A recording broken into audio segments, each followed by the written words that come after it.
Hello, my old friends. Are you doing all right today? This morning, the wind slipped through my window and made that familiar sound, a long, soft breath, like something alive passing through a narrow space. It reminded me of a sound I once knew by heart, the hush of blood moving through an open valve. I used to hear it every day, through a stethoscope pressed gently against someone's chest, the tiny rush between life's doors. I remember an early morning years ago, back when my hands were steadier and my days longer. I was examining a man named Howard. He had always been proud of his strength, the kind of fellow who never believed he'd slow down. He sat on my exam table, laughing, his shirt still damp from the walk over. "Doc," he said, my heart still working harder than my legs. When I listened, I heard it a murmur, faint but distinct. The aortic valve, the very gate between the heart's chambers, was no longer closing perfectly. Not yet dangerous, but it spoke a warning only the trained ear could catch. I didn't tell him everything that day. I told him to ease up on the heavy food, to walk after dinner, to lose a little weight. But deep inside, I knew how quietly this sort of trouble grows. Valves don't fail overnight. They harden one slow season at a time. That night, as I sat alone in my office, I kept hearing that whisper, the sound of his blood slipping past a door that no longer sealed completely. And then, something strange happened.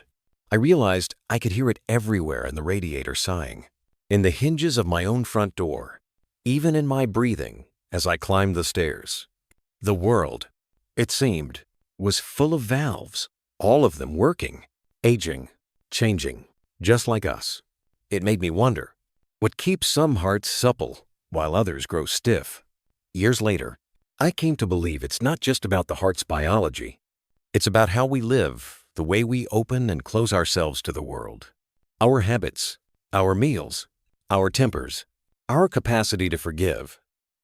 They all teach the heart how to move.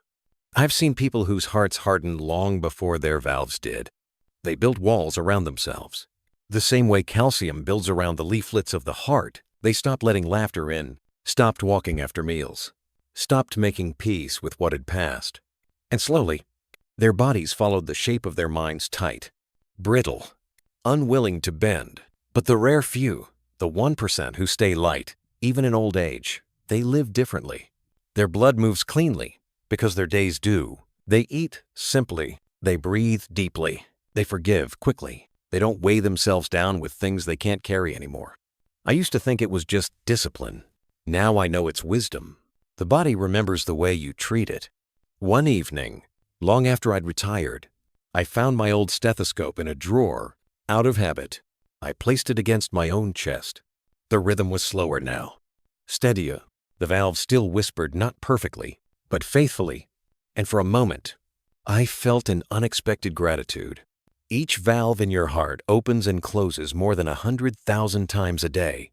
Think about that. 100,000 quiet promises to keep you alive. No complaints, no pauses, just that patient rhythm. Yet, we almost never thank it. So I did. I sat there in the quiet, one hand on my chest, and whispered, "You've done well." That's when I realized something simple but profound. Health isn't the absence of noise. It's the presence of balance. The 1% aren't the ones who avoid all disease. They're the ones who move through life like their valves, opening when it's time, closing when they must, and never forcing either one. The next morning, I made myself a lighter breakfast, just oatmeal, a few berries, no butter. I walked down to the park before the sun grew harsh. Each step felt like an echo of the heart's own work, steady, forgiving, continuous. Howard passed away many years ago, but I still think of him when I hear the wind move through a narrow space. His story taught me something I never forgot. A valve doesn't fail because of age alone. It fails because it forgets how to stay gentle. And so do we. When I see people my age rushing, worrying, holding glues, I want to tell them it's not your body that's closing. It's your willingness to ease. The heart can forgive much if you let it. Now, when the morning light touches my window and the breeze hums softly through the crack, I smile. The sound doesn't worry me anymore. It reminds me that the door is still open. The blood still moves. The work continues. So, before you turn in tonight, take a small moment. Eat a lighter meal. Walk a few slow steps after dinner. Feel your breath settle, and when the quiet comes, listen closely. That soft murmur inside you, that's your heart, opening one more time. The wind stayed for a while that morning. It moved through the curtains, as if it knew it was part of the story, now part of that quiet rhythm that never really stops, only shifts from air to blood to memory. I sat there, still holding my empty cup, and found myself thinking not about the science of the heart, but about the people behind every sound I had ever heard through a stethoscope. Howard was one of them. Yes, but there were so many others' faces that returned to me like old photographs, people who came in afraid, tired, sometimes stubborn, sometimes lost, and every one of them carried the same fragile hope that the noise they heard inside them wasn't the end of something, but a chance to start paying attention. There was a woman named Ruth. She had lived alone for 20 years after her husband passed. When I first listened to her heart, the sound was steady but muted, as if even her pulse had learned to whisper. I told her valves were fine for now, but she should eat less butter, more greens, walk when she could. She nodded politely, but her eyes were far away. Before leaving, she said, "Doctor, I've gotten used to silence. I'm not sure I remember what movement feels like." I thought of her that evening when I walked home. The truth is, many of us live like that quietly, carefully, until even the heart starts to imitate us. It slows, stiffens, waits for permission to open again. Over the years, I realized that my work was never just to diagnose. It was to remind people that movement itself is medicine. The valve doesn't stay flexible through chemicals alone. It stays young by staying useful. That's what the 1% understand. They never stop letting life pass through them. They laugh, even when their joints ache. They walk, even when the air is cold. They eat what nourishes them, not what numbs them. They know that stagnation, in the body or in the spirit, is the beginning of decline. When I think of Howard, I don't remember the chart, the numbers, or the sounds through the stethoscope. I remember the look on his face when he finally understood that his body wasn't his enemy, it was his partner. He once told me, "Doc, I used to think my heart was just a pump. Now I think it's more like a doorway. It lets the good things in, if I let it." He was right. The heart is a doorway. The valves are its hinges. And the way we live, the way we move, eat, forgive, determines whether that door stays open or rusts in place. I remember visiting Ruth again 2 years later. She was thinner, but brighter. "I started walking to the mailbox every day," she said. "Then I started walking past it." She laughed. "You'd be proud. Dr. I even gave up the butter." When I listened to her chest that time, the sound was livelier. The valve moved with more freedom, less strain. I told her so. She smiled and said, "I think my heart's just glad to be noticed again." That's what I wish I could tell everyone listening now. Your heart doesn't need perfection. It needs participation. It needs your attention, your small daily kindnesses. It needs you to care enough to notice when it whispers. In my last few years of practice, I began keeping a little list on my desk. 3 words: open, light, kind. I wrote it after realizing that every healthy heart I ever listened to seemed to belong to someone who lived that way. They weren't saints. They just knew how to stay open. I think about it now. At 85, as my own rhythm slows, I don't chase youth anymore. I chase ease, the kind that comes when you stop fighting the body and start working with it. Every morning, I still weigh myself, not out of vanity, but to stay honest. Weight is like gravity. It pulls at the heart from both sides. Keep it light, and everything flows easier. And in the evenings, when I eat, I remind myself that flavor doesn't have to come from fat. It can come from gratitude. Sometimes I sit by the window as the sun goes down, hand over my chest, and I try to feel each movement inside. The valves open, the valves close. The rhythm continues.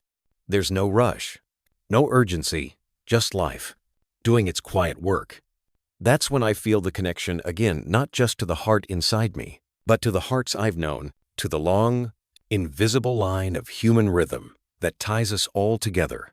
The 1% aren't special because of luck. They're special because they remember the connection. They tend to it, like a small garden inside the chest. And if you listen long enough, you might hear it too. That faint murmur, that steady pulse. It's your reminder that the doors are still opening, that the hinges are still working, that you're still here. Take a moment tonight to honor that, not with worry, not with fear, but with presence. Have a light dinner. Skip the second helping. Take a slow walk when the air cools. Feel how your body thanks you, quietly, by moving a little easier. That's the sound of a healthy heart. Not perfect, but clear. Not loud, but true. And when you sit down to rest, breathe deeply. Let your chest rise and fall like a door opening and closing in peace. Somewhere inside, your valves will answer. There's a moment, late at night, when the world grows so still that you can almost hear yourself breathe. The air feels heavier, slower, like it, too, is trying to rest. That's when I find my hand drifting to my chest again, the same way it has for decades.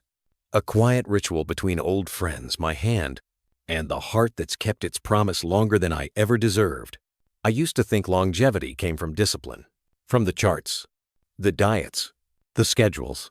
And yes, those things matter. But the truth I've come to see is gentler. It's not the rules that keep you alive. It's the rhythm, the willingness to stay steady through change, to soften through pressure, to forgive what can't be fixed. I remember Howard's last visit. He came walking in with a cane that looked more decorative than necessary. His smile had softened, but the glint in his eyes remained. He said, "Doc, I stopped fighting it. I eat lighter now. I walk slower, but I walk." I placed the stethoscope on his chest and listened. The murmur was still there, but something else had changed. The tension was gone. His heart wasn't trying to prove anything anymore. It was just doing its work, in peace. That's what I wish for you. Not a perfect heart, but a peaceful one. You see, valves don't demand perfection. They just ask for space for a life that doesn't crowd them. A life where meals are kind, rest is respected, and movement is gentle but consistent. When you honor those small things, the heart remembers, it opens willingly, closes completely, and sings in rhythm with your breath. I've often wondered what the heart dreams about when we sleep. Maybe it dreams of rivers, of doorways that open and close to the rhythm of the tide. Maybe it dreams of forgiveness, the kind that takes no effort, the kind that happens just by letting go. When I was younger, I treated disease like an enemy. I wanted to win every battle, fix every flaw. But age has taught me something the textbooks never did. The heart doesn't need to win.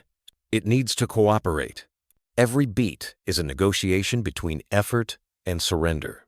That's why the 1% live longer, quieter, stronger. They've made peace with both. They don't overfill their plates, or their days, or their minds. They rest when they're tired, laugh when they can, and forgive quickly when they can't. Their hearts mirror that grace. Sometimes, I meet an old patient by chance at the market, at the park, holding hands with their grandchildren. They always tell me the same thing. "Doc, I still do the small things." And that's when I know they'll be all right. Because those small things, walking after dinner, keeping the body light, the mind calm, they build invisible scaffolding around the heart. They keep its doors moving freely, even in the later years. I've seen what happens when that scaffolding collapses, when anger, excess, or neglect begin to rust the hinges. The valves narrow, the rhythm falters, the flow stumbles. But even then, it's not too late. The body listens when you start to care again. It responds, patiently, to small acts of attention. That's the quiet miracle of it all. The heart never stops wanting to heal. Every morning, when I wake, I take 3 deep breaths before standing, in through the nose, out through the mouth. Slow and deliberate like oil through an old lock. Then I drink a full glass of water and open the curtains. Light helps the body remember the day's rhythm. I don't rush. I let my heart catch up before I move. These are small rituals, but they anchor me. They tell my body, we're still in this together. So, if you've been listening, truly listening, then tonight, I hope you do the same. Before you go to bed, sit quietly for 1 minute. Feel your pulse under your wrist or at your neck. Don't judge it. Don't count it. Just acknowledge it. That's you, in motion. That's your heart's way of saying, I'm still here. And if you want to take one step further, do what I do. Whisper a simple thank you. Gratitude calms the nervous system. The heart slows in response. It's the oldest kind of medicine, and it costs nothing. The next time the wind passes through your window, listen to it. That sound, that soft, steady whisper. It's not just the air. It's life reminding you to stay open, to stay flexible, to let what needs to pass, pass. The 1% don't live longer because they're lucky. They live longer because they listen. They treat each beat like a conversation, not a command. They know that a calm rhythm isn't born from silence, but from understanding. And now, before I end this thought, take a slow, deep breath with me. In through the nose, hold it, out through the mouth. Feel the heart settle. Feel the shoulders loosen. The work continues quietly, faithfully, beneath your ribs. When you turn off the lights tonight, remember, perfection was never the goal. Balance was, drink a glass of water, sit still for a moment. Then, let your heart do what it's done so well: open, close, open again. Just like that wind through the window, still whispering its patient song